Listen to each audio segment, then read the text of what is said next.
Okay guys, welcome to another video. Today we're in the ajs-viggen, just going for a test flight. As you saw on my status, I don't know if you have me on Facebook or not, but I've just gotten my... had a quick crash.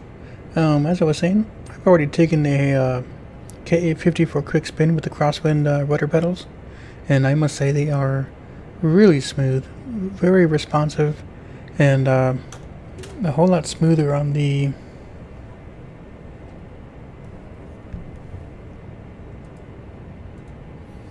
responses. Just basically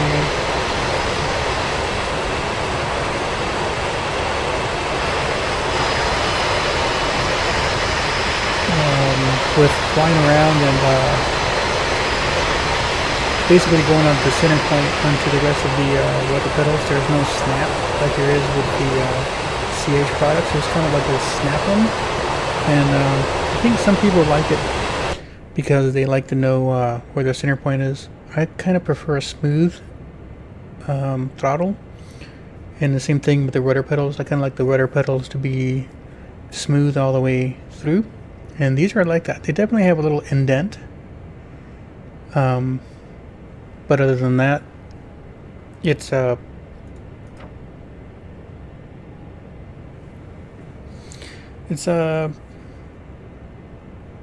really smooth either way, and it's just a very slight indent.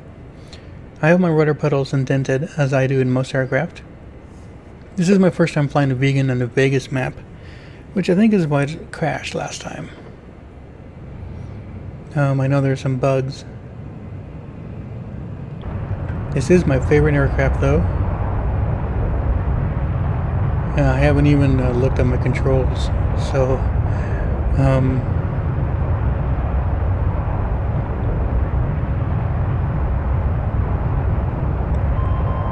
I did some quick setups. Quick setup with some of the controls like the axis and whatnot. For some reason it loves to set my default axis for pitch and throttle onto the rudder pedals and joystick and all that all at once. I have no idea what that's all about. But yeah, these rudder pedals are very responsive.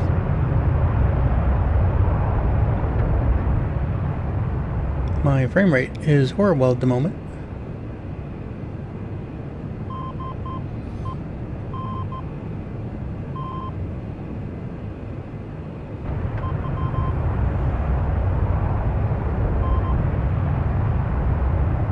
But yeah, these rudder pedals are definitely worth the money.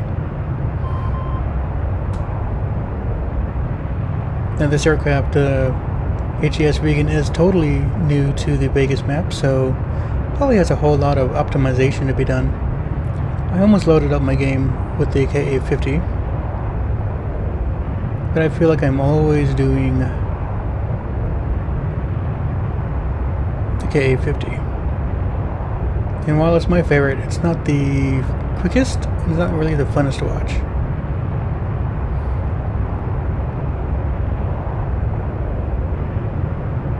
Let's see here. Over the Vegas Strip. But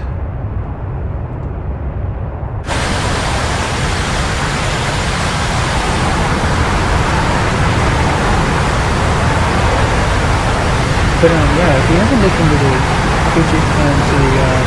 Mfg Crosswind rudder pedals and you play Sims a lot, I would highly recommend them. Just like everybody else has pretty much said, these rudder pedals are silky smooth. I mean, there's no grinding of wheels when you input right or left rudder.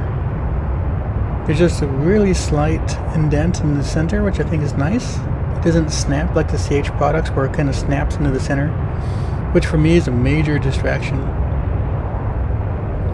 And I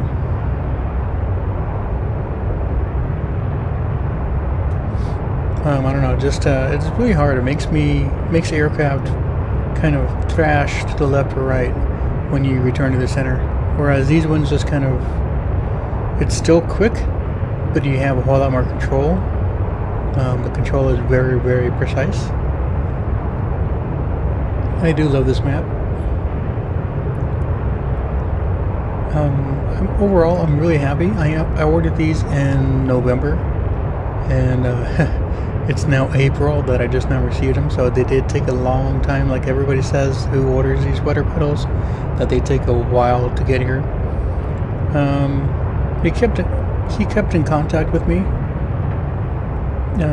He was saying things like he had circumstances come up. He had they were on vacation, I guess, when I ordered. And see, then they got the flu, and he came back from vacation and discovered a whole bunch of orders that he just wasn't able to fulfill. And mine was one of the ones he had to push back. Kind of an odd excuse, but I can live with it. It is just, I guess it's just him doing these Mfg Crosswind pedals rather than a big old company. It's definitely worth the money. I think it came to $349 after the euros or pounds were converted. I think it was euros what the currency was.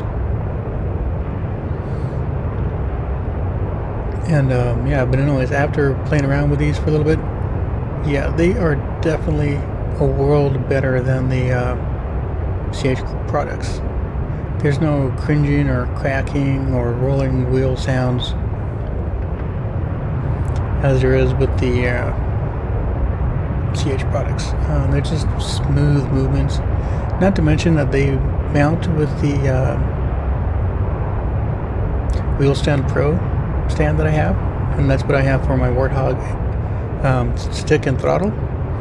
So I can just kind of have everything set up and mounted just right for me. Okay, let's see. Now that this is the first time I'm flying this plane on this map, one thing I forgot to buy is trim. I can't believe I forgot to do the trim. Definitely need to do trim. And autopilot. I had, see, on the regular game, I have the level flight.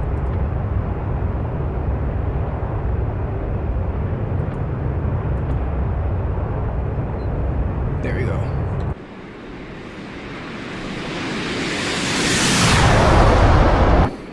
Level flight and altitude hold map. See activity course. And for the vegan, we were actually a little bit high.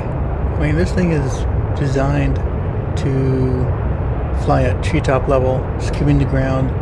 The general technique with this plane is to fly low, fly fast. This thing does break the speed of sound, and I believe it's Mach 1.5, I'm not quite sure exactly. Anyways, you would approach a target zone, you'd pull up, gain altitude, and then you just kind of spin around and do it into a dive. And this aircraft has a whole suite of pretty high-tech instruments to get yourself right on target. You pick out a target and go in for your bombing run, and you'd be out there before they even knew what hit him. So it's pretty cool. I'm flying over rooftops and flying right on the tree line, just skimming it. The autopilot is very good. It's got a ground mapping system that's pretty good at mapping out the system and detecting obstacles, and you can use the radar to detect terrain variances. There we go. Switch my radar up a little bit. Anyways, yeah, the Crosswind, have you been curious about them? Very much worth the money. Very silky smooth, very responsive. I have no complaints about it, really. They've been excellent. So let's see here. First time on this map. First time back in this plane since it was in beta. Or early access. I actually believe it's still in beta.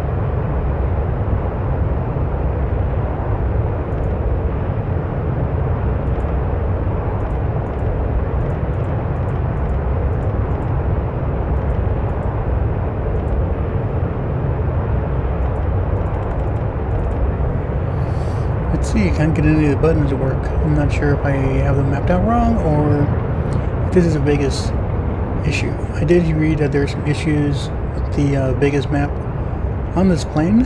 I'm not sure about that. I haven't even checked. All I know is I've gotten a lot of crashes, so I kind of stayed away from it.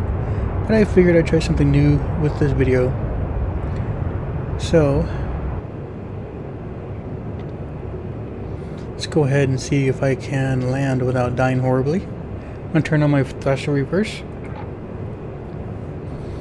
One thing I love about this plane is that there's a reverse thruster that you can land on a short runway. And as soon as you touch down, throw on the thrust reverser. What that does is basically, instead of your jet firing out the back, you redirect it, shoot out the front, kind of. Seems like a thruster right now. And this thing is designed for a very, very short runway. I could probably take off in about a quarter of this runway, or land within the quarter of the runway. Then at the same time, take off. I mean, this thing is I forget what it's called, STOL or something like that, short takeoff and landing.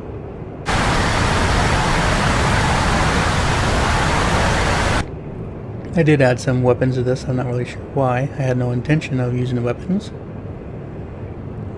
As you guys know, my landings are quite sloppy, but they always get me down in one piece most of the time. Let's see, now that I think about it, I don't think I mapped my brakes, so it is actually a good thing that I am in the Viggen, since I do have a reverse thruster that'll do the same job. But yeah, this plane was designed for very, very short landing distances, landing requirements, and takeoffs. There's a video on YouTube. If you look up short takeoff and landing on the ajs-viggen, you'll find a video of an actual Viggen doing a takeoff, and he uses the same thing. About maybe a quarter of this runway, lands in front of the crowd for the show, and then stops, turns around, and takes off within just a quarter of the runway. And it's pretty amazing to see. Let's see if we can get lined up here.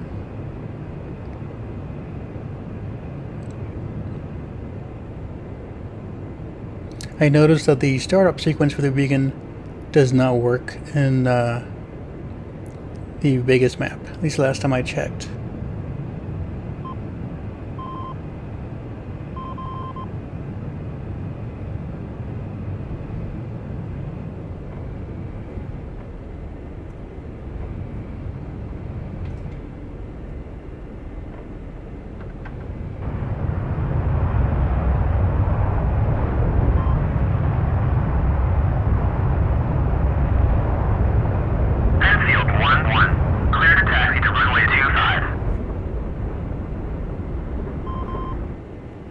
Oh.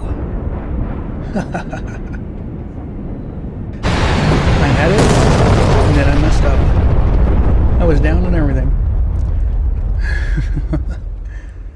Oh well, guys, there you go. Anyways, yeah, like I said, the Mfg Crosswind pedals, definitely worth the money. I would end with that. I think we will attempt another landing, and I will see you guys in a second. Okay, and here we are again, once more for another landing attempt. Before I exit this video, I would like to bring this bird down in one piece. This time I have mapped my trim, and I mapped my autopilots once more.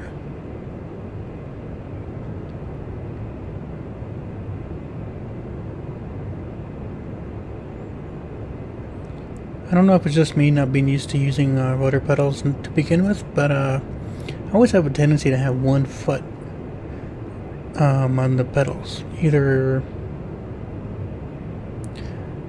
left or foot or right foot, just depends on which way I'm facing. I don't know.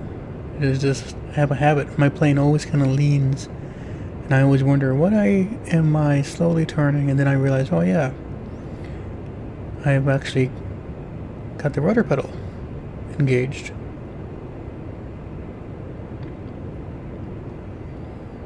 Okay. Not looking too bad. My AOA is off as usual.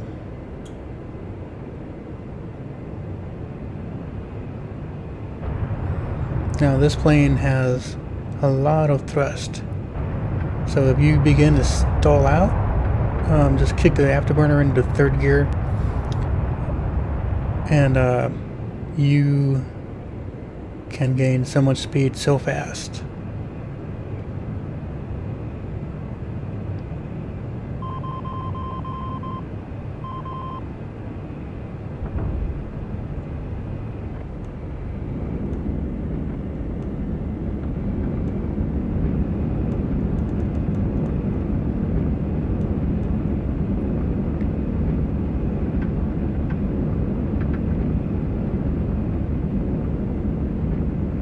Okay guys, as I promised, did not crash. Far from textbook, but good enough for me. Turn off the thrust reverser, and that's it for this short little video.